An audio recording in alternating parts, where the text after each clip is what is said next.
আসসালামু আলাইকুম গাইস।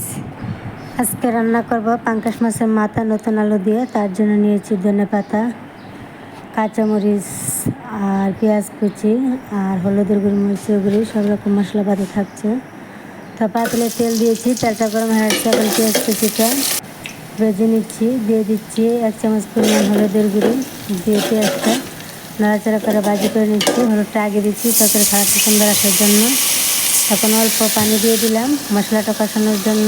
দিয়ে দিচ্ছি 2 চামচ পরিমাণ মরিচের গুঁড়ি আর 3-4 চামচ পরিমাণ ধনিয়ার গুঁড়ি, কাঁচামরিচ ফালি দিয়ে মশলাটা প্রথমে কষিয়ে নেব। নাড়াচাড়া করে মশলাটা কষানো হয়ে গেছে খুব ভালোভাবে। এখন পাঙ্কাশ মাছের মাথাটা দিয়ে আবার নাড়াচাড়া করে কষিয়ে নিচ্ছি। পাঙ্কাশ মাছের মাথাটা কষানোর সাথে আমি আলুটাও দিয়ে দিচ্ছি, একই সাথে সেদ্ধ হয়ে যাবে। আর দিয়ে দিচ্ছি স্বাদ মতো লবণ। তো এখন নাড়াচাড়া করে কিছুক্ষণ সময় কষিয়ে নিচ্ছি। কষানোর মধ্যে আলুটা আর মাছের মাথাটা সেদ্ধ হবে। আর দেখুন আমার কষানো হয়ে গেছে। এখন কিছুটা ঝোল দিয়ে দেবো নাড়াচাড়া করে। আমি একটু নাড়াচাড়া করে নিচ্ছি। আর কষানোতে অল্প একটু ঝোল উঠেছে যেহেতু নতুন আলু। আর একটু ঢাকনা দিয়ে আবার কিছুক্ষণ রান্না করে নিয়েছি।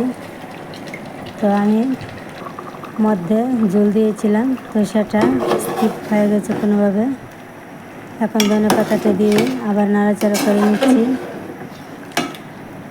আর কিছুক্ষণ রান্না করলে হয়ে যাবে আমার নতুন আলু দিয়ে পাঙ্কাশ মাছের মাথা রান্না। তো নতুন আলু দিয়ে পাঙ্কাশ মাছের মাথা রান্না তরকারিটা খেতে কিন্তু অসম্ভব মজার হয়েছিল। তো দেখুন তরকারিটা প্রায় শেষের পথে। এখন চুলা থেকে নামিয়ে নিব। খুবই সুন্দর আর মজাদার একটা তরকারি রান্না করে নিলাম আজকে। আমার নিত্যদিনের রান্নাবান্নার ভিডিওগুলো পেতে অবশ্যই ফেসবুকে পেজটি ফলো দিয়ে পাশে থাকবেন। আর ইউটিউব চ্যানেল থেকে দেখে থাকলে নিত্যদিনের রান্নাবান্না চ্যানেলটি সাবস্ক্রাইব করে রাখবেন। তো আমার রান্নাবান্নাগুলো কেমন হয়েছে অবশ্যই কমেন্টে জানাবেন। আর খাওয়ার জন্য কিছু তরকারি আমি তরকারি বাটিতে উঠিয়ে নিচ্ছি। তো এই ছিল আমার আজকে নিত্যদিনের রান্না। পাঙ্কাশ মাছের মাথা আর নতুন আলু রান্না করেছি।